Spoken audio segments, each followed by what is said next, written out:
So today we are doing our trainer connections on how to build your training business while using evaluations to prove transfer of learning. Evaluations are more than a piece of paper at the end of a training. They can be a tool to build your business, connect with learners, and measure effectiveness. I'm Candace Storr. I am the training coach in Salt River Trail region, and we have Julie Halitzka. Hello, and I am the training coach for Jefferson. Yep. Today's plan, we're just going to do a brief review of our levels of evaluation.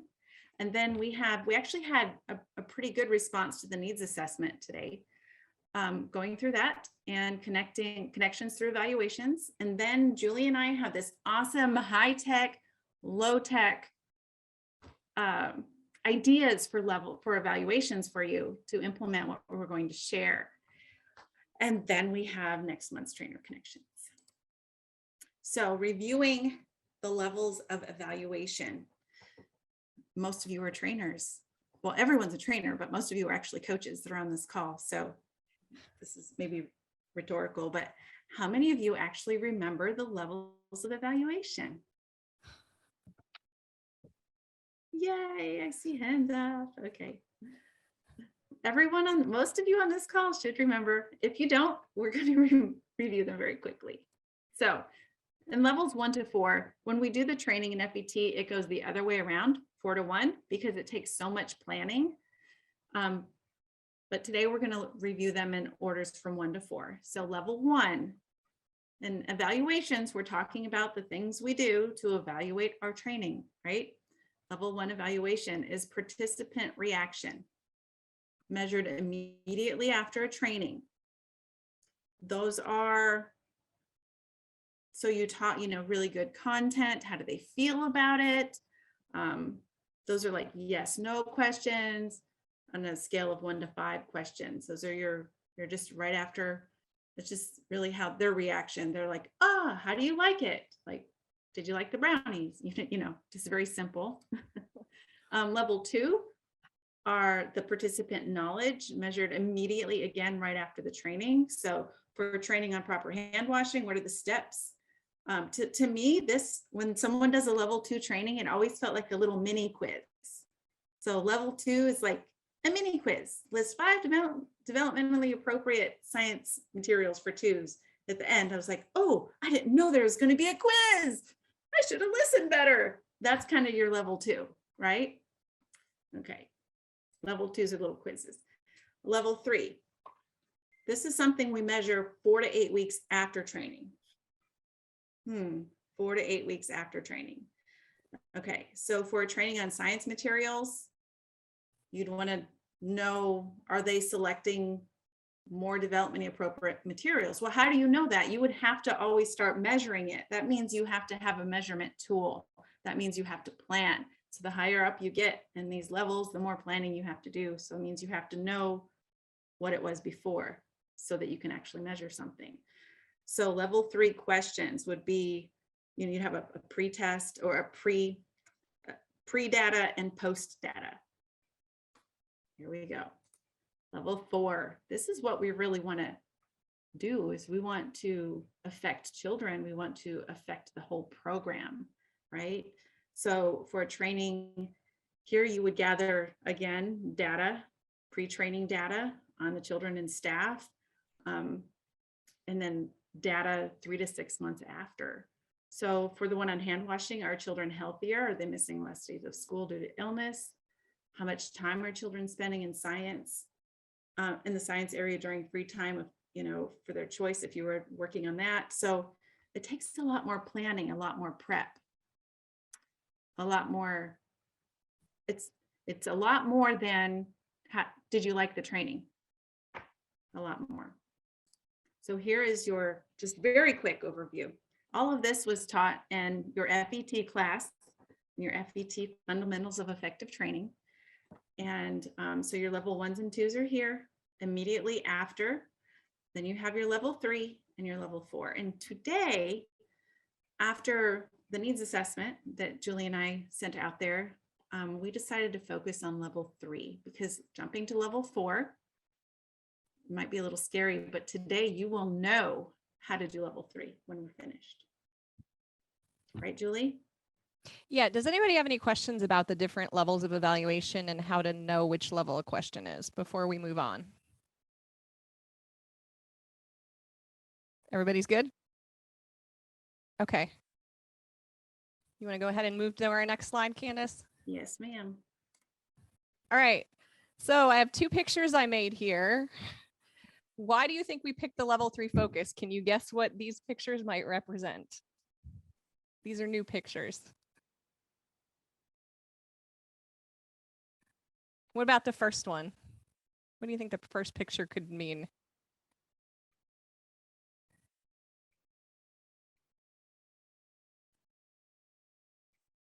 Hands are generally attached to people. So building relationships. So that level 3 evaluation, when you're measuring the change in teacher behavior, there's a huge opportunity to do transfer of learning activities that can actually serve as your evaluation that lets you build relationships with your learners. When you have a relationship with someone, you're more likely to go back to them as a repeat customer for trainings. You're more likely to ask them questions. They're more like that relationship is key in building a strong business for you. And by doing that transfer of learning activities, you not only can do evaluations, but you can build stronger relationships with the people who take your training so they keep coming back to you time and time again, because that's what we want as trainers, right? The second one, can anybody guess what that second picture is? And I use a term a lot. Brain dump. Brain dump, knowledge dump. Yes, no knowledge dumps. Knowledge dumps, the one and done, come in and leave. That's the least effective method of training. And there's a lot of research out there on that now too, as I'm working on a PD course. There's lots of research that the one and dones don't change behavior. So they don't have an impact on kids. So that's partly why we really should do the evaluation activities and the transfer of learning activities. It's not that you can't do the face-to-face, but follow up the face-to-face with some help implementing the concepts that you're teaching. All right, you want to go ahead and go to the next slide. All right, so these are all of your answers on the needs assessment to barriers to the evaluation of training content. And I have stuff in some different. All right, so we got a lot of responses that had to do with not completing it, and people are surveyed to death. People not completing, again, not receiving the completed ones back. As far as not completing it, if you give someone credit, training credit for doing an evaluation activity, do you think they're more likely to complete the activity? Yes. Do you like to work for free? I don't like to work for free, but I'll work if I'm getting paid for it, right? Or if there's a benefit to me. If you do that evaluation activity, that transfer learning activity that gives you the evaluation data, people are going to be more likely to complete it. They won't fill them out or be honest. There were several people who said honesty was an issue in those evaluations. Now, if people are in the room with you and you ask them those level 1 participant reaction questions, did they like it? I think you're right. They're less likely to say not as nice things to you. But not in person, people tend to be more honest. And this would happen 4 to 8 weeks after the training, so you're probably not in the room with them. But second, the level 3 evaluation is measuring changes in behavior. Making up data is different than being nicer when you answer a question. So you may not have the same issues with honesty on a level 3 question that you would with a level 1. A lot of that third category, let's see, participants are in a hurry to get out. They're in a hurry to leave. The evals are rushed. Again, those would be level 1 and level 2 questions. You're not asking your level 3 questions at the end of a training 5 minutes before people have to leave, because these are questions that you asked 4 to 8 weeks after the training. So really those great things, you can kind of mitigate those barriers by doing a transfer of learning activity that happens afterwards. The next set of things, the yellow things we're going to look at. So part of it is you don't know what skills are known ahead of time. How do you think you can overcome that training barrier? Anyone? How can you overcome not knowing what participants know before training?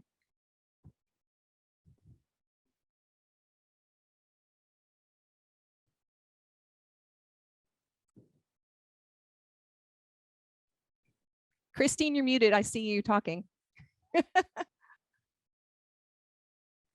Like some sort of pre-assessment or knowledge check in advance. Exactly. So you can overcome that with a pre-assessment or a knowledge check. Let's see, you need to think far in advance to capture the pre-data. Well, you do need to think in advance, that's right. But you can do that when you're making your training plan. Cost. Here's the thing, if you do a 1 hour face-to-face and have an hour of follow-up activities, that's a 2-hour training and you can charge for a 2-hour training. So you can build in your time cost for the grading or for the assessment by giving them credit for that time. With lots of participants, and let's see, lots of participants, it's hard to follow up, a platform to keep up with trainings.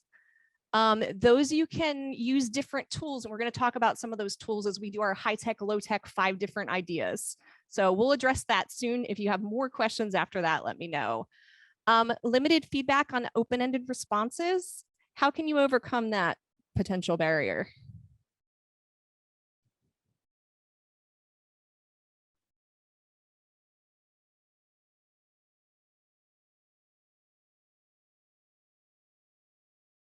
Anyone?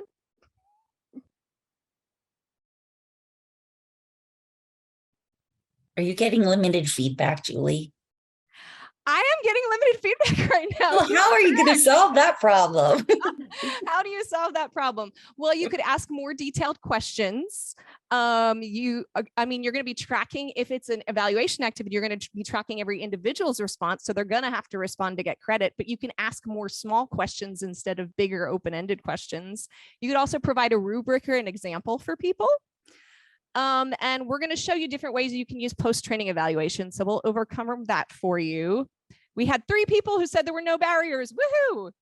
And then let's see, we had ability to connect with the learner and ability to make sure they follow up, limited follow-up. When you do your registration, get their contact information, get their phone number so you can text them in addition to their email address.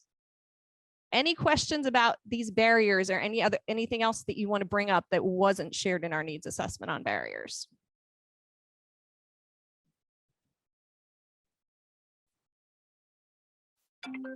Okay, Candace, you want to flip to the next slide? All right, how do you know content is being implemented? This was the other open-ended question we asked on our needs assessment. And I was able to, this is in Stormboard. I made these in Stormboard. You can actually import the CSV, or it has a rapid fire mode. So it's really easy to quickly type things in and then be able to move them around. So how do you know content's being implemented? We had lots of people who actually said a follow-up survey. And that's certainly one way you can do it. We had people say pictures and video. So that could be part of how you do your evaluation assignment. If you that transfer of learning assignment, and we'll show you some different ways you can collect those. We had some different written things that you could do in the blue. So a 1 to 2 page report on use of knowledge, a copy of a lesson plan where they're implementing the ideas from your training, an action plan or utilization of resources you shared. How often did they use the resources? We had visits. We had a lot of people who said follow up with the director. Follow up with the director is good, but does that give you before and after data would be my question to you. Are you getting actual data on a certain behavior before and after from the director, or is it just an opinion? So when you follow up with a director, try to get actual data and not just an afterwards, are they doing okay? Because you want data-based, we want research-based decisions. There's been a lot of conversation about that recently in the early childhood field and in the early childhood field in Kentucky. Poll group at the next training. Again, that's good, but are you getting before and after data? Because you need that before and after data to know if your training was effective.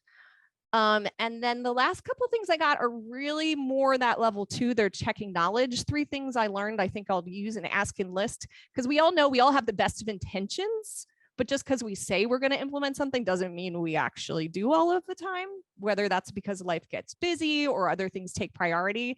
So it's good to actually not just ask at the end of training. Again, for that level 3 evaluation, you really need to wait 4 to 8 weeks after to see if things are actually being used.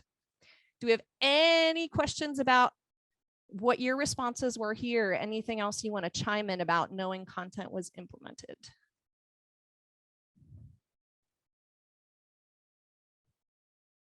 We are very quiet today. it is a quiet group today, but I think it's important because we did have like over 30 people sign up. So I'm sure they'll come back and be interested in Yes. all of everyone's comments.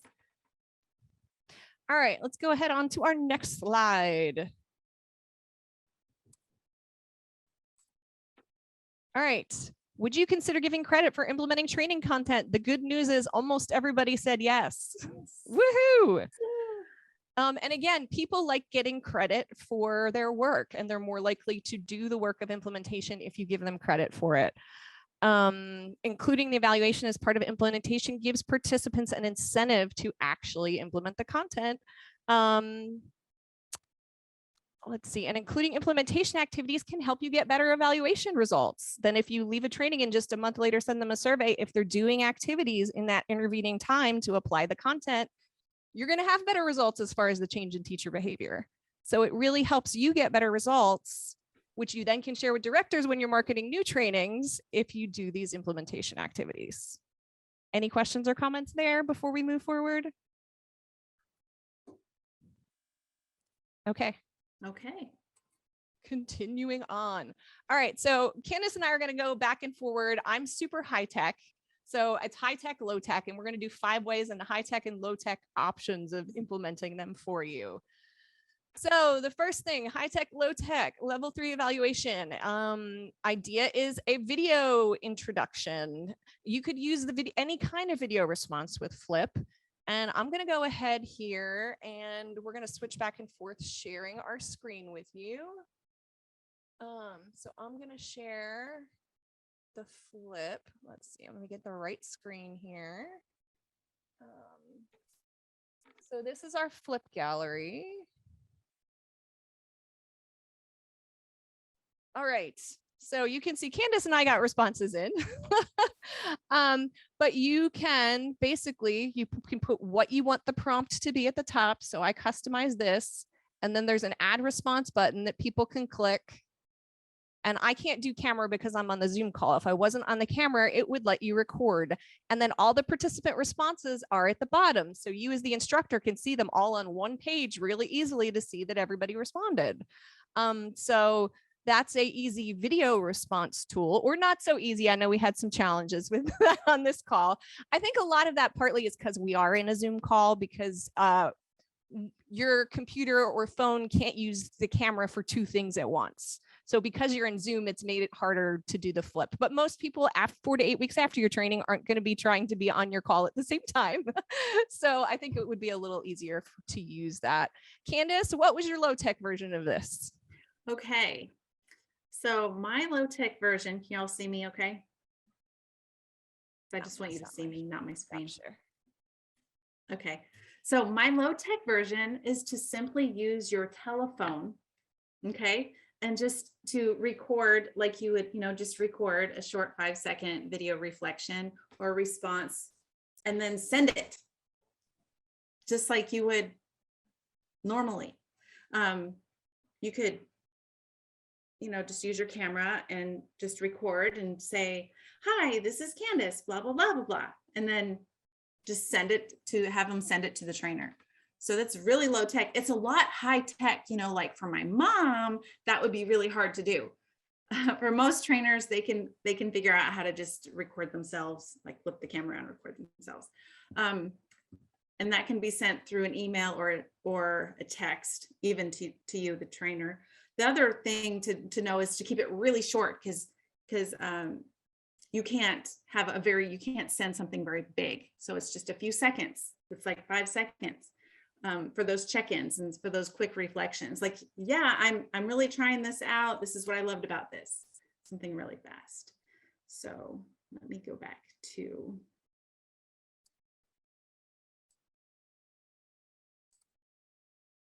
Okay, so that was just using a phone to record a short 5-second video reflection response and send it.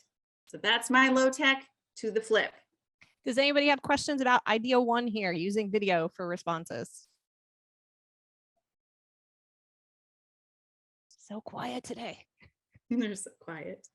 All right. And this was one of the things that you brought up in the possible things that we could use for for evaluations was measuring through video. So here, those are a couple ways you can do that. Let's move on to idea number 2. And this is Kaizena. Kaizena is a tool that I found recently that lets you as the trainer provide audio feedback. So, typing feedback can be tedious sometimes, especially if you have 20 or 30 people you're trying to type feedback for. But a lot of the times it's easier just to talk. So I'm going to share screen here. I said we're doing a bunch of switching back and forth here. Screen 3, share. All right.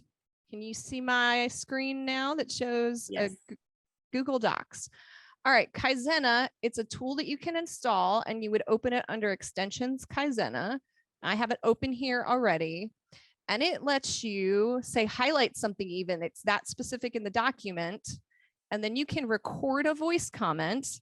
You can type a text comment, or you can link to a lesson even. So if people make the same mistake a lot, you could create a page that has tips regarded to that and just link that lesson up.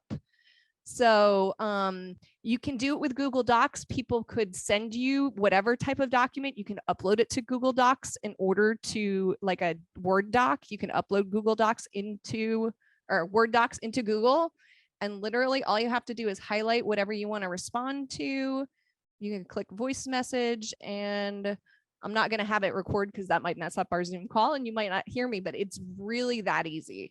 Kaizena is a free tool for Google too, and free is always the right price. So that's my high-tech version for feedback. So you can do voice feedback. What's your low-tech version, Candace? Okay, so my low-tech version, and I just wanted to tell them what my low-tech version is before I share my screen. My low-tech version is to simply leave a voicemail. Just call Julie. I'm pretending Julie's my trainer. I'm just going to call Julie and say, hi, Julie. I did assignment number 2 today, and this is blah, blah, blah, blah, blah, blah, blah, blah, blah, blah, and I'm answering these questions. This is my check-in. Done. Or you as the trainer could give feedback to someone's assignment by calling their voicemail and leaving them a voice message. I could say, hi, Julie, I got your blah, blah, blah for lesson number 2. Thank you for your response. I mean, you literally just become old school. And then as I was kind of thinking about how this would work, make sure that if you have like 10 or 15 people doing this, that you are identifying your assignment numbers if you're doing more than one assignment. So let's say you're having 4 report backs, for this training. They're going to report back 4 times. Everybody's not going to be on the same one. It's going to be very complicated. So make sure that they're saying, I'm reporting back on assignment D. I'm Candace Dorr reporting on assignment C. Somehow organize yourself. Otherwise you won't know what they're reporting back on. So I will go back and share that screen so you can see it written. So that is leave a voicemail, include the name and assignment number, or you can send a short audio text. I can also say, text Julie. I don't see Julie in your contacts. Who do you want to send it to? Because she's trainer Julie in my contacts. But but I could just text an audio text to her, right? Which is also low tech. Most people don't leave voicemails anymore. So I could text her an audio text. So that's really, really simple. And again, you would want to have a format that you're requiring people to follow. So you just have a bunch of people sending you an all these audio texts. Be careful though. Sometimes they translates it funny. So read it before you push send. So that's my low-tech version of Kaizena. Okay, anybody have any questions about voice assignments or voice feedback?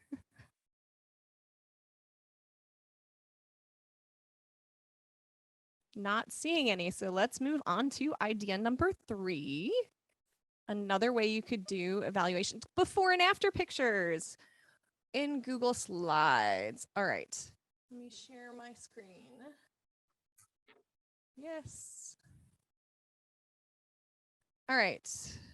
Everybody seeing that? It's a single slide I made, and I've got instructions on how to put your before and after picture in, and then a little box in the bottom where you can just type why you made the changes you did. Say you did a training on centers, what should be in your science center.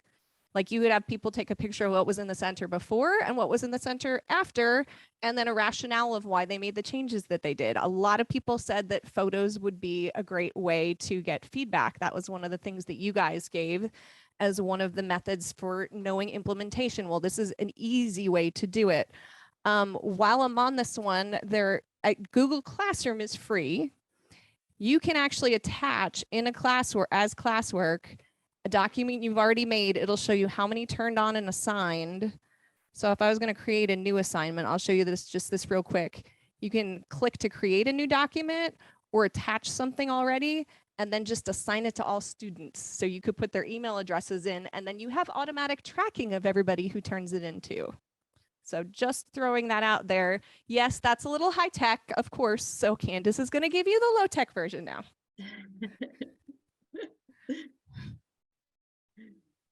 Let me stop. I love the high tech stuff, Julie. I do love it. And it takes a little time. And once you learn it, it makes your life easier. It really does. But I have to have those low tech things because I'm hybriding. I'm high tech in some areas and I'm low tech in some areas. And I'm coming up. So I can't be high tech everywhere. So here is a low tech solution for Google Slides. So let me share this. So you could just take pictures for the physical changes over time and ask for those pictures showing environmental, if you're doing an environmental adjustments. So whether it's you're trying to change your classroom or update a playground, or it just depends. But then I was thinking as I was putting this together, what if it's not something that you can do in pictures? Then I thought, if you can't do pictures over time, okay, where you would just take your phone, take a picture, and then push the send button and send it off to trainer Julie with, and says, this is the date. And then next week, I have to send another one. This is the date. Look, I'm adding more books to my book section or whatever the thing is. But sometimes you might have someone who doesn't have a classroom. They're in a training, but they're not an actual teacher. Maybe they're a director, or maybe they're, they have a different role. Not everyone in all of your trainings is going to have that same role that you're training to. So remember that. So you might have them do something else. You might have them write for a few minutes about the current situation of a thing that they would like to change about their job that pertains to what you're training on. And then each week that they submit a written email or a document that's reflecting on their progress for that week. It's not a daily thing. That's like before and after, not quite a journal, but it's a reflection of how they're progressing, because there can't be pictures. And I do see Sharon made a good comment in chat. Make sure you have photo video permissions if children are in pictures, or to make sure to take your photos with no children. I've also seen it where people have put giant emoji faces over any of the kids' faces if there are children in the photos, so you can't tell who it is. Yeah. But and another one I was thinking for before and after, it's the Google Slides is a physical thing, but not everybody will have a physical room. And so my low tech version of how to do it, if you can't even take pictures of it, is going to be writing about it. That's my low tech.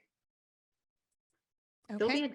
So be thinking, because there's a spot at the end here where we need your ideas, because there's more brains than just my brain and Julie's brain. So be thinking if you've got any ideas of how you could alter these. Are you ready for the next one, Julie? Yeah, if no one has any comments on this one, any other comments on this one? Then no, we can go on to idea number 4. And this one is a self-care journal. So one of the things you could do is have somebody do a weekly reflection. And I'm going to share my screen again. Screen 3. All right, so this is an example of a journal. Week 1, week 2, week 3, week 4. So they're reflecting once a week. Take 15 minutes to reflect and respond. In this case, I made this journal about a self-care topic. So how have you coped with stress? What techniques have been helpful? What hasn't worked? And what do you need to do differently next week? So again, like an open-ended response, it's not one single question, like, how have you done with self-care this week? Because that's pretty general. It's, how have you done with stress? What techniques have helped? What hasn't worked? What would you do differently to help them apply that content? And it's the same question 4 weeks in a row. And I would put the complete by date next to each that they'd fill it in.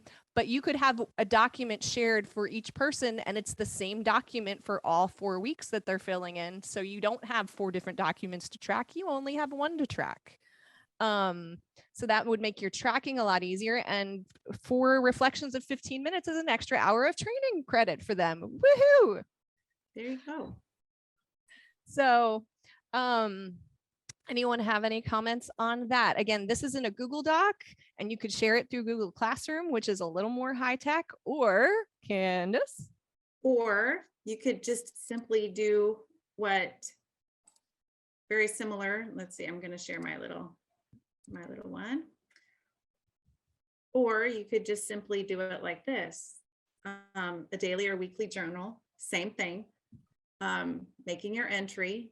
The other one that I just showed you was like over time where they're reflecting on their changes. This one has like, you're just going to answer your question with your 1 or 2 sentences, their final reflection as your change over time. You can mail it, scan it, email it, screenshot it, whatever works, whatever your techie allows you to do, whatever works. I think the key here is to remember that you're trying to just engage your participants during that time. You don't want to just like have a training and then nothing then until the end of, week 6. And then boom, they have something to turn in that they just make up. It's something that you're trying to really help them with that transfer of learning and then just keeping it going so that by the time they get to the end that they really have made some changes, because that's the whole purpose of doing a training, right? And having that measurable change over time. And you could provide additional resources too, and not just reflection questions. You could have an article and then questions for each week. So there's lots of ways you could modify this too, depending upon what your participants need. Totally, which leads us to number 5, Julie, if no one has questions. Questions? There's so many ways to modify this. I think I want to write a book. Because this one was really fun. Yeah. This one was really, I think Julie and I could just sit down and write a book. All right, let's go to idea 5. All right, auto schedule text or email. You can auto schedule both text and emails. And I can copy these links into, depending upon whether you have an iOS or Android, there is scheduling built into your texting programs. And there is scheduling built into Gmail and Outlook, among others. Gmail's free. So you could set emails to send with and have people reply to your email. And then you don't even have to think about it. Like you could set it up after the training, go home and set up 4 or 6 or 8 follow-up emails and have them all send automatically when they're supposed to. So you don't have to go back and do work every single week on it. Well, you may respond to people, but you don't have to do that send every week. You can set it all up at once and set all the dates for it.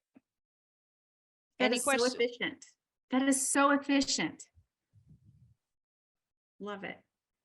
Okay, well, if you are wanting, that doesn't seem like super high tech to me, but it's a very efficient tech to me. I love that, Julie. For something super, super low tech, you could hand out a list of article links and assignments and tools, or even a paper packet if you want to use paper. Okay. And then you just have them either include little response note cards that they can put a stamp on and mail it to you, or a spot where they write their responses and then they just take a little picture of it and text it to you or email the picture of it to you. So this is so good. The other one is like a little calendar that you could, a little printed calendar on this, by the end of this day, on the, these are the articles that you should have looked up and read, and please post your response by this day. So you could have it like that. These are just ideas so that you can keep the learning going. And so you can give credit, have better transfer of learning, and, build your business connections, because, wow, now you're someone who's been connecting with all of these people over all this time. Any questions on that one? Ideas, responses?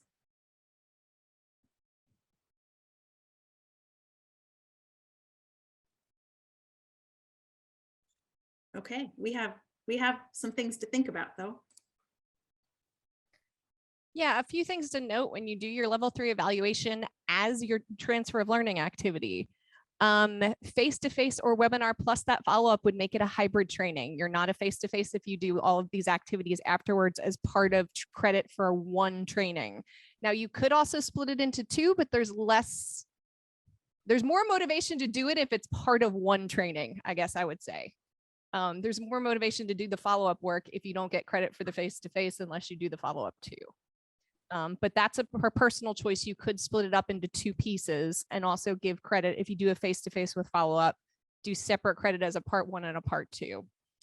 So if you're doing this a training plus follow-up, you may have a due date for assignments and then an end date for the training after that. Again, if you do face-to-face with the follow-up, your end date's not going to be your face-to-face day if you're having a transfer of learning activities. So make sure you set that up correctly when you enter into TRIS, and make sure to let participants know when signing up that that's part of the expectation, that you have to do those post-training activities and that they need to be completed to receive credit. You don't want somebody going in and getting to your training and then, oh, they have to do stuff afterwards, and maybe they're going out of town for 2 of the weeks of the 4 and they're not going to be around. Or just make sure the expectations are very clear up front.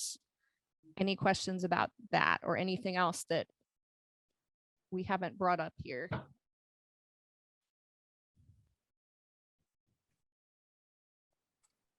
Let's see if there's anything in the chat. Okay. All righty. So, what ideas do you all have? Do you have any high tech or low tech?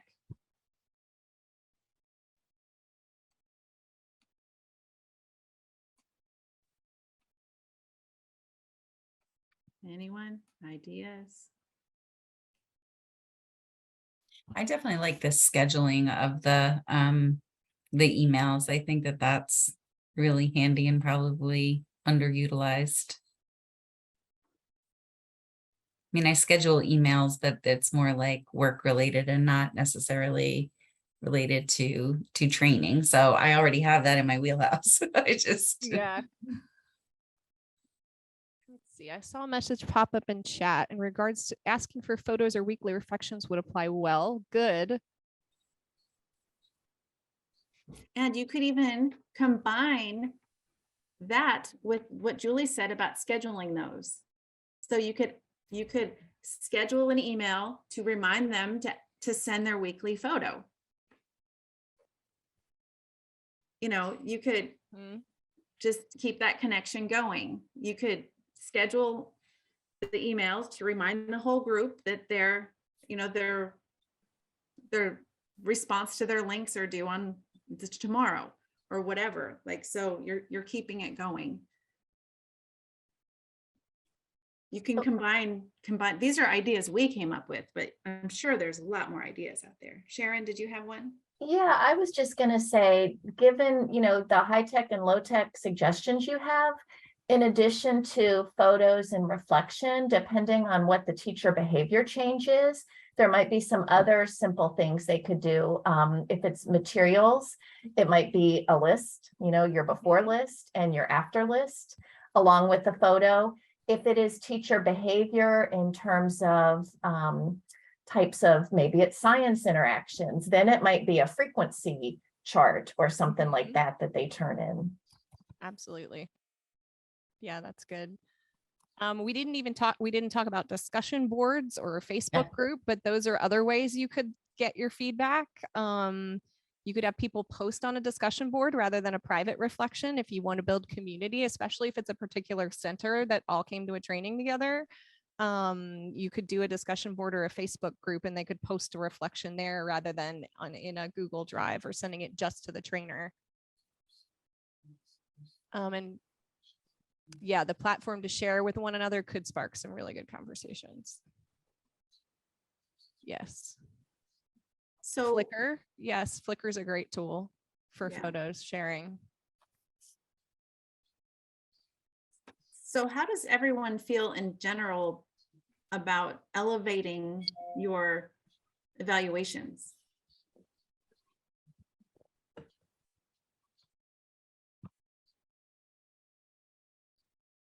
Do you feel it would be useful to kick up those evaluations a little bit?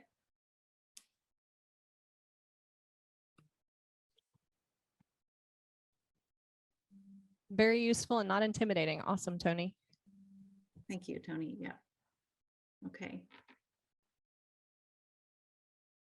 Do you see how kind of doing this type of evaluation activity could help you build relationships with the people you're training?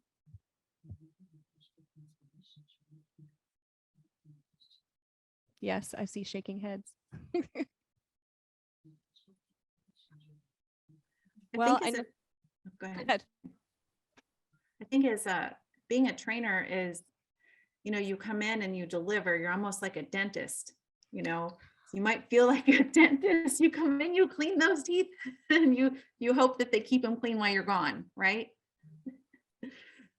So I think it makes it, this is a way to be more involved with the ongoing improvements and what they're doing and just really being a part of that someday level 4 change that you want, which is you're affecting actual programs. Your training actually affecting how teachers and directors and volunteers, how they're actually managing their classrooms. You could have a huge effect on that by just changing how you do evaluations. It's a huge effect. Yeah, Sharon, we do want to make sure training results in change in the workplace. And that ongoing relationship helps that change to happen. There's a lot of research. I've been doing some research for a PD course that I'm working on, and the one and dones don't generally result in change for kids. The research is there. It doesn't generally result in change for kids and changes in programs. You really need to have an ongoing relationship and the ability to ask questions. A lot of the web courses that you can take is the one and done. There's not even a person to ask questions, right? You want to develop that personal relationship with someone so they can ask you questions and feel comfortable coming to you with questions as they try to implement the content. Yeah. And Kim said it also helps the trainer know if they need to change training content or modify the training. That's right. And it's also a marketing tool when you get those evaluations back. Hey, here's how it went. People actually were able to apply this, and this is the change. These are the changes that the teachers made as a result of this training. That's great marketing to go to other directors in the future and say, I've done this training, and this is the changes that and the impact it's having on the teachers. And then therefore, because of that impact, if you want to go further, you can do more activities to test the implementation of the like how well it's affecting the children. Like we talked about 3, but you could extend these same types of activities to ask questions about the program changes. So I think you're only limited to your imagination here. You're only limited to your imagination on what you can do to build your connections with the centers, with the people you train, with using the evaluations and the levels of evaluation to really make some positive impact on the programs. Yeah. Are there any questions or comments or anything else that we can help you with or share? Any ideas that you have to share? Okay. Well, think you're Next gonna get out month. early. Yeah. yeah. Next month, we will be talking about closings that complete the learning cycle. How can you make sure that the closing section of your training is engaging, effective, and leads to behavior change in the workplace? During this trainer connection, we will discuss key components such as summary activities and implementation plans that help your training stick. It's Tuesday, August 23rd, same time, same place, presented by Sharon Norris from Bluegrass and Bethany Hughes from Two Rivers.